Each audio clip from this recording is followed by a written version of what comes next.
I'm Allister Heath and I'm responding to some of the excellent reader comments on my latest article. And so we begin with a comment from AL. The only party we all know that will never be in power again are the Tories. Things can still turn a corner for Labour, but for the Tories, never. Well, AL, thank you for that. I don't agree. I think you're right that it is possible that the Tories never return to power. It is possible that reform overtake them and become the primary party on the right. That's a possibility.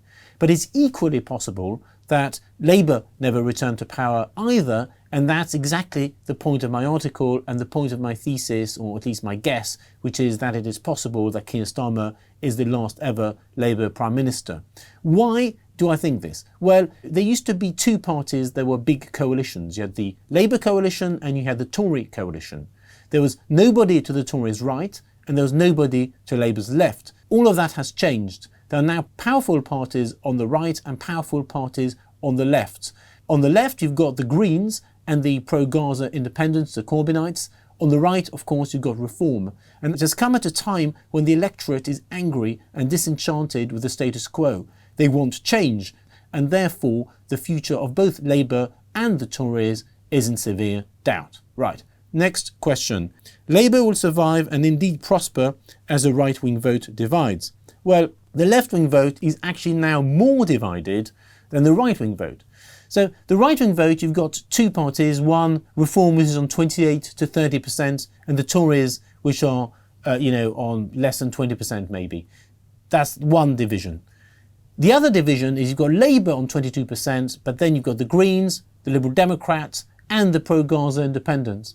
That is much more divided. And in fact, you've also got the SNP in Scotland that divides everything, and the Welsh nationalists in Wales. So the left actually has suddenly once again become more divided than the right. On the left, what you're seeing is the far left, the most left-wing 10, 15, even 20% of the electorate are tired of Labour. They think Labour is no different to the Tories. They're wrong, obviously, but that's what they think. And they're willing to vote for extremely left-wing parties. And that, I think, is one of the points of my piece. It's the idea that Starmer is going to have to attack to the left to try to appeal to these people, but it won't work because they've liberated themselves from their long-standing support for Labour, and they now want just a very ideological party, and there's really nothing Starmer can do to meet their expectations. The next comment is from Mike R. Starmer has not lost control of immigration. It was the Tories that lost control. What Starmer has so far failed to do is bring it back under control. So obviously the Tories lost control of immigration, that's clear. On the other hand, Starmer's been in office for almost a year. He deliberately stopped the Rwanda scheme, which might have had some effect or even a large effect. And now he's trying to sign up to a semi-free movement of young people or youngish people deal with the European Union, which again would increase immigration. So I don't buy the idea that he's simply done nothing. I think he's positively inflicting harm upon our immigration policies. So I think Starmer is increasingly to blame for the chaos that we see, not just the Tories. I no longer know what the purpose of Labour is. It isn't for the working man, they despise the working class. My conclusion is Labour has reached the end of its useful life. It certainly is the case that Labour is no longer the party for blue-collar workers, for the aspirational working class. That's definitely true. On the other hand, I suppose Labour is partly reinventing itself as the party for the public sector, the party for various groups, for environmentalists and so on. But this is where the fragmentation comes in.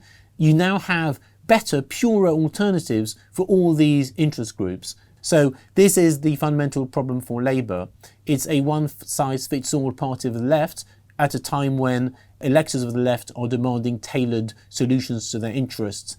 Next question, DP, lots of initials today. I love Allister's prediction of doom, but Starmer is not Corbyn and only a fool will suggest he is.